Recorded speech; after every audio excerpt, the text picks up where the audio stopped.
नमस्कार। विचारक आइएस के यूट्यूब चैनल पर आपका स्वागत है। ये नेक्स्ट श्रृंखला शुरू करने जा रहे हैं। ये श्रृंखला कौन सी है? भारतीय इतिहास की। देखिए, आपको तो खुद दिख भी रहा होगा इसमें कि यहाँ पर 26 पेज आपको दिख रहा होगा ना। ये दिखाता हूँ आपको। यहाँ पर देखिए लिखा हुआ, साइड में आप देखेंगे स्लाइड में, तो इधर इधर आपको दिखेगा ये वाला पोर्शन। ये साइड में देखिए यहाँ बना हुआ है। ये जो 26 पेज है, 26 पेज में हम पूरी इकोनॉमी को कवर करने का प्रयास करेंगे। अब आपको तुरंत ये बात दिमाग में आएगा कि ऐसे कैसे संभव है कि 26 पेज में आप जो प्रीलिम्स का पूरा पॉइंट ऑफ व्यू कवर कर लेंगे या पूरे नोट्स कवर कर लेंगे। तो मैं आपको बता रहा हूँ कि इसमें हम महत्वपूर्ण बातें डिस्कस करेंगे, प्योर कॉन्सेप्चुअल होंगे। जैसे राष्ट्रीय आय लेखांकन, अभी आपको नोट्स से देख के खुद पता चल जाएगा। एक बार हम आपको ओवरव्यू अगर करा दें तो आप देख रहे होंगे खुद ही कि बहुत ज़्यादा हेडिंग, बहुत ज़्यादा इसमें डाटा, बहुत ज़्यादा ये सब कुछ नहीं है। आपको सिंपल मेन बातें दिख रही होंगी। ये देखिए, मतलब फार्मूला है, उसके बाद मेन डेफिनेशन है।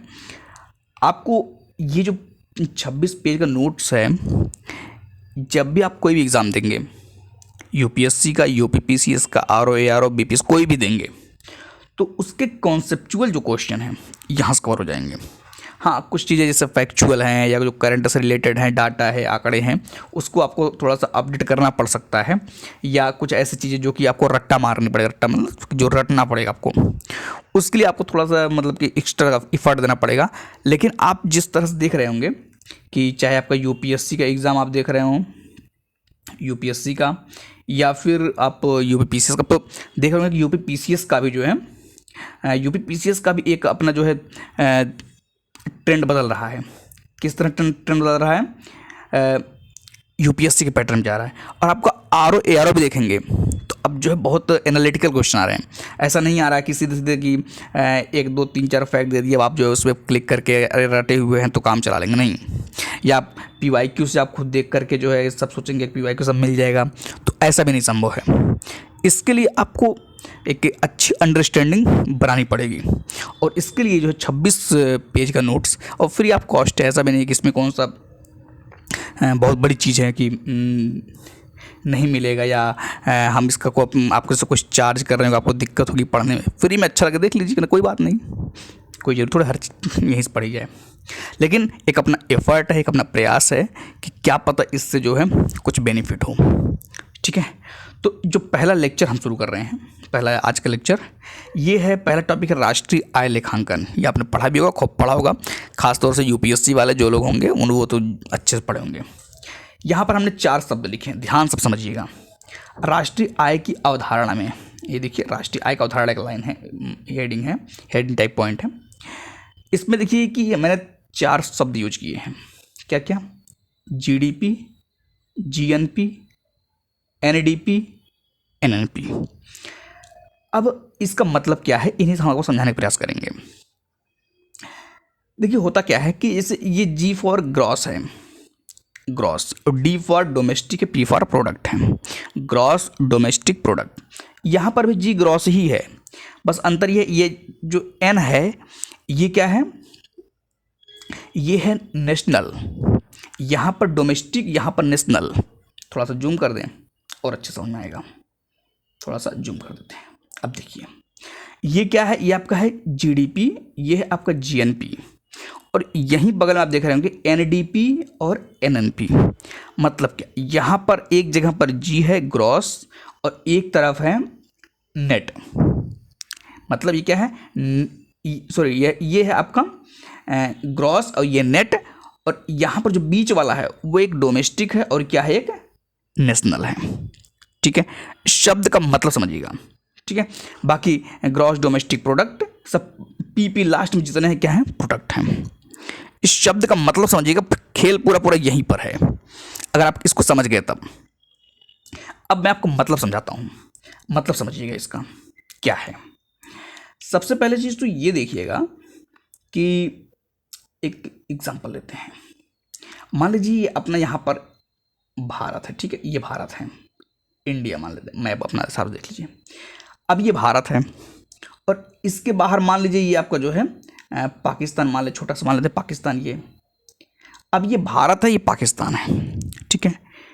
यहाँ पर आपको नेशनल और डोमेस्टिक क्या होता है ये पहले समझिएगा। एक होता है डोमेस्टिक के मतलब कि इसी के अंदर की बात होगी, भारत के अंदर की ही बात होगी डोमेस्टिक में। लेकिन जब नेशनल की बात करेंगे तो भारत में हो चाहे भारत के बाहर हो, मतलब किसी देश में, चाहे पाकिस्तान या किसी भी देश में, जैसे मान लीजिए यहाँ पर पाकिस्तान, तो चाहे भारत मान ले चाहे पाकिस्तान में, तो नेशनल मतलब जो भारत के नेशनल की बात होगी। एक तो ये मतलब क्या, डोमेस्टिक केवल भारत के अंदर ही रहेगा, और जो नेट होगा ये कहाँ, पाकिस्तान में भी हो सकता है जो नेशनल होगा, ठीक है। एक पॉइंट ध्यान रखिए। दूसरा पॉइंट क्या होता है, ग्रॉस। ग्रॉस का मतलब क्या होता है, ग्रॉस और नेट में अंतर समझिए। एक तो ये हो गया, एक हो गया क्या, ग्रॉस और नेट। ग्रॉस मतलब अगर हम आपसे कहें कि आपने कमाया कितना, 10 रुपये, ठीक है, 10 रुपये कमाया आपने, लेकिन उसी में क्या होता है, कुछ चीज़ें आप कहीं पर किसी को दे देते हैं या कोई आपको फ्री में दे देता है कुछ पैसे, तो कट पिट करके एक होता है कि आपने कितना कमाया। जब कट पिट करके बात आएगी तो आप क्या कहेंगे, नेट कहेंगे।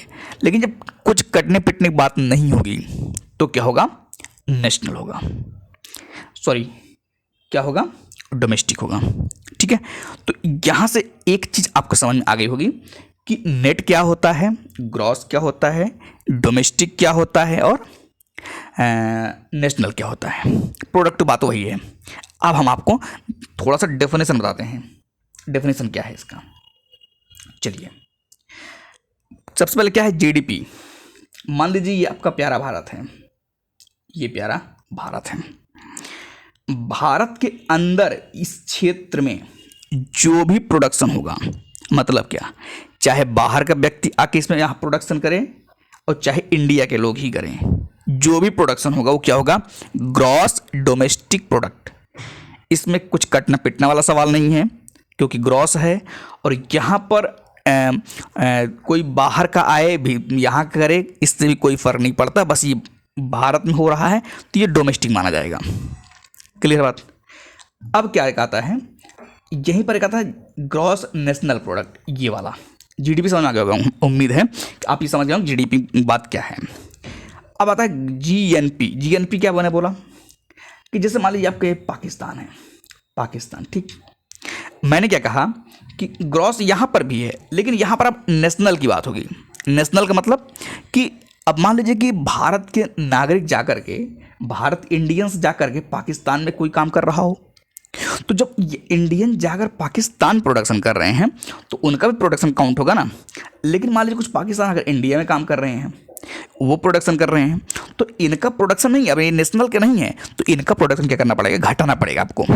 अब यहाँ पर नेट हो रहा है कि मतलब जो इंडिया के बाहर ये पाकिस्तान लोग कर रहे हैं वो क्या है, उसको आपको नेशनल में ऐड करना पड़ेगा, और जो बाहर विदेशी लोग आकर के इंडिया में काम कर रहे हैं, प्रोडक्शन कर रहे हैं, उसको क्या करना है, आपको निकालना पड़ेगा, एक जोड़ना पड़ेगा, निकालना पड़ेगा, ठीक है। ये हो गया आपका जीएनपी, ग्रॉस नेशनल प्रोडक्ट। उम्मीद है एक बात समझ में आ रही होगी, इतना बहुत ज़्यादा टफ नहीं है कि नहीं समझ में आ रही है। अब यहीं से एक आता है एनडीपी। एनडीपी क्या है, एनडीपी, अब यहाँ पे ग्रॉस हो गया, अब आता है नेट। अब यहाँ पे क्या आता है, यहाँ अभी आपको एक एक चीज़ धीरे से समझ में आ जाएगी, आराम से सुनते रहिए बस खाली। नेट का मतलब बस इतना जान लीजिएगा कि कुछ कटेगा, मतलब कुछ कम होगा। अब एग्जाम्पल समझ आएगा, कुछ कम होगा, कुछ जुड़ेगा, नेट इतना ध्यान रखिएगा। और जो एनएनपी है, ये क्या है, नेट नेशनल प्रोडक्ट। मतलब क्या, ये नेट है कट पिट करके भी, और नेशनल है मतलब कि घटा बढ़ा करके भी, कि मतलब कि जो नेशनल के लोग हैं उन्हीं की काउंट होगा। ऐसा नहीं कि विदेशी की बात हो रही तो अब उनको भी हम ऐड कर लेंगे, नहीं। जो विदेशी लोग अगर भारत में प्रोडक्शन कर रहे हैं उसको क्या करना पड़ेगा, घटाना पड़ेगा। तो उम्मीद है कि इतनी बात समझ में आ रही होगी, जीडीपी क्या है, जीएनपी क्या है, एनडीपी क्या है, एनएनपी क्या है। अब एक चीज़ देखिएगा, एक लाइन मैंने लिखा हुआ है यहाँ पर, थोड़ा सा समझिएगा इसको, कि आर्थिक सीमा भौगोलिक सीमा से बड़ी होती है। क्या है ये, आर्थिक सीमा भौगोलिक सीमा से बड़ी होती है। इसमें क्या है, मान लीजिए ये भारत है, ये आपका प्यारा भारत है। ये क्या है, भारत, ये भारत क्या है, ये है भौगोलिक सीमा। भारत का ज़मीन कहाँ कहाँ पर है, भारत के स्टेट कहाँ कहाँ पर हैं, यही तो भारत की भौगोलिक सीमा है।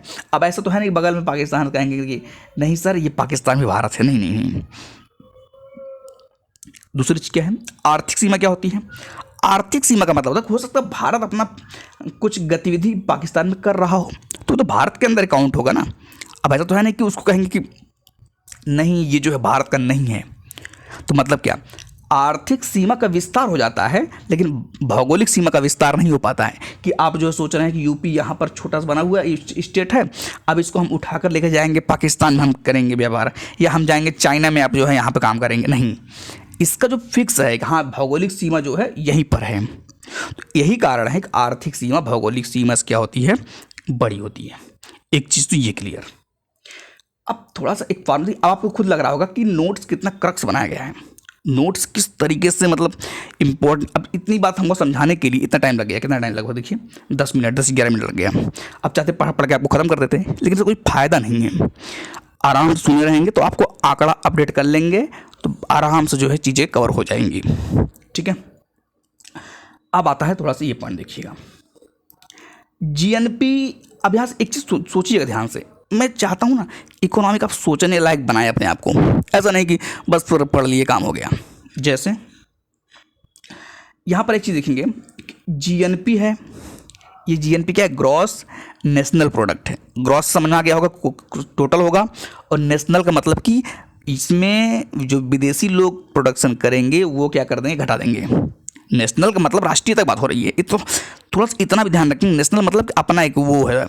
एक एग्जांपल दे आपको अभी और अच्छे समझ में आ जाएगा। थोड़ा ट्राई करते हैं, समझाने का प्रयास करते हैं, तब इस लाइन को एक्सप्लेन करते हैं और मुझे समझ में आएगा।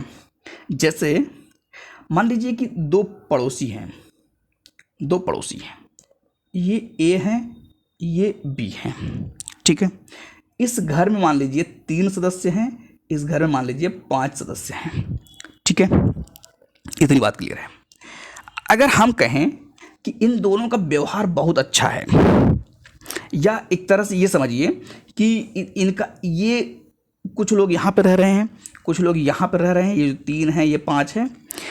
अब डोमेस्टिक की जब बात करेंगे ना, जब आप डोमेस्टिक की बात करेंगे तो हो सकता है कि आप क्या काम करें कि कुछ लोग आपके इनके यहाँ, कुछ लोग यहाँ पे बी में रह रहे हों, कुछ लोग बी के जाकर ए में रह रहे होंगे। लेकिन जब कोई बात होगी, कोई विवाद होगा, तो हो सकता है कि कुछ लोग इनकी तरफ से जो ए के घर के हैं वो बी की तरफ से लड़ रहे हैं। मतलब क्या, कभी कभी ऐसे समान होना सकती है कि ये बी जो है 8 हो, मतलब बी जो है 7 हो जाए, क्योंकि 2 लोग इधर से आ गए हैं एक तरफ से, और ए जो है अकेला पड़ जाए। एक घरेलू मामला है, मतलब ऐसे कि हम इनकी तरफ उनकी तरफ से हैं, है ना। या कभी कभी ऐसा भी हो सकता है कि जब कभी विवाद हो, कोई लड़ाई हो, तो 3 जो जहाँ 3 है ए में, यहाँ पर हो सकता है 5 हो जाए, और यहाँ पर जो 5 है ये 3 हो जाए, मतलब इस तरह हो जाए। लेकिन जब बात आएगा कि जांच होगी, या मतलब कभी जब ऑथेंटिसिटी की बात आएगी कि ये बताइए कि बी के कितने सदस्य हैं, तब आप ये नहीं कहेंगे अरे नहीं मेरा ए की तरफ से बहुत अच्छा व्यवहार है इसलिए जो है हम यहाँ पर 5 लोग मिलकर रह रहे हैं। नहीं, वो पूछा जाएगा कि कितने हैं ए में, तो आपको बताना पड़ेगा 3 ही हैं। अब रहते चाहे यहाँ हो चाहे कहीं रहते हो, लेकिन बताना पड़ेगा। तो ये जो नेशनल होता है वो बताना पड़ता है कि हाँ ये भारत के नागरिक कहाँ कहाँ पर काम कर रहे हैं, ठीक है ना।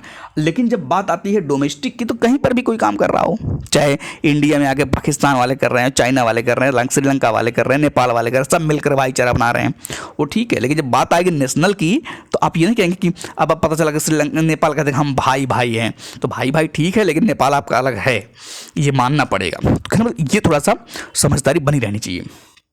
उम्मीद है कि आपको मेरी बात समझा पा रहा हूँ कि डोमेस्टिक क्या होता है, मतलब घरेलू क्या होता है, और नेट क्या होता है। चलिए अब मैं जो लाइन आपको समझाना चाह रहा था उस लाइन पे थोड़ा सा आगे बढ़ते हैं। ये वाला, ये कह रहे हैं कि जीएनपी जो है, अब आपसे हम एक लाइन पूछें कि ये जीएनपी है, ये जीडीपी, दोनों बड़ा कौन है? जीएनपी और जीडीपी में बड़ा कौन है? तो अब यहाँ पर कई चीज़ें डिपेंड करेंगी ना, क्योंकि यहाँ पर आप देखिए क्या हो रहा है कि जीडीपी में निवेश से निवल साधन आय, ये जुड़ रहा है।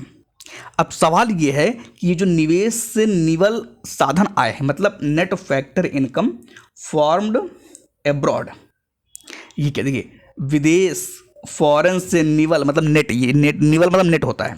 साधन मतलब फैक्टर, मतलब कि जो चीज़ यूज की जाती है। साधन मतलब कि किसी भी चीज़ को, किसी आय को पाने के लिए जो साधन यूज किया तो साधन, साधन बोलते हैं, ठीक है ना। तो साधन आय। अब मान लीजिए, थोड़ा सा मैथमेटिकल समझाते हैं आपको, हो सकता समझ में आए। मान लीजिए हम जीएनपी को मान ले 5 और जीडीपी को मान ले 3 है। तो ये वाला पोर्शन है, इसका मतलब ये +2 है, तभी 5 हुआ, तभी बराबर हुआ।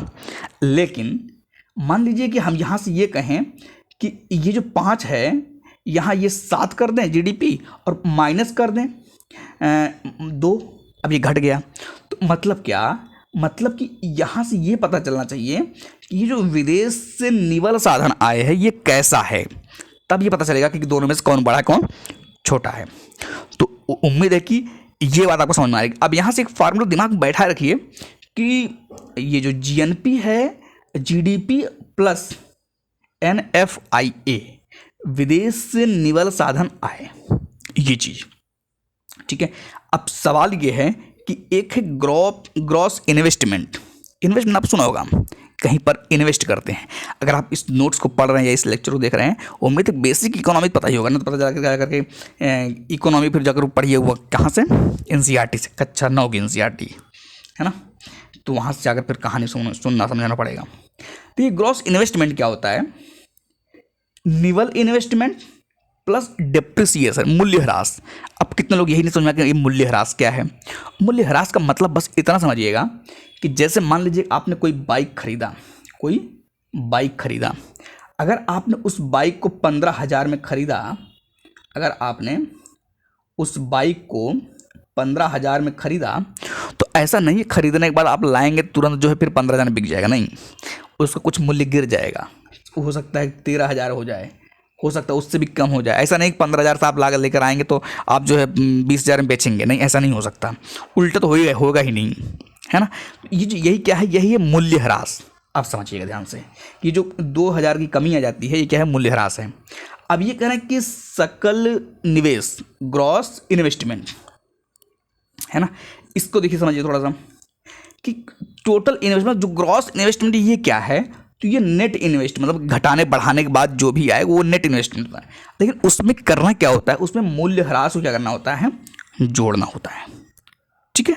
तो ये टाइम कितना हुआ, टाइम थोड़ा ज़्यादा हो गया, और लेक्चर आज का लेक्चर छोटा रखेंगे, लेकिन आगे निरंतरता के साथ इस चीज़ को बढ़ाएंगे और अच्छे से चलेंगे, है ना। अभी देख ही रहेंगे, अब इसमें बार बार क्या बात बोलनी है कि, तो मेरी बात समझ में आ रही है कुछ, आगे इस लेक्चर को कंटिन्यू रखेंगे।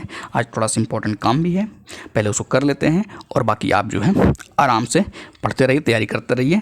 ये जो है प्रीलिम्स के लिए काफ़ी कुछ मेहनत अपना कर ही जो हम कर सकते कर रहे हैं, बाकी आप अपनी तरफ से करते रहिए, ठीक है। आज के लिए इतना ही, बाकी मिलेंगे नेक्स्ट वीडियो में, इसी को बढ़ाएंगे आगे। ओके।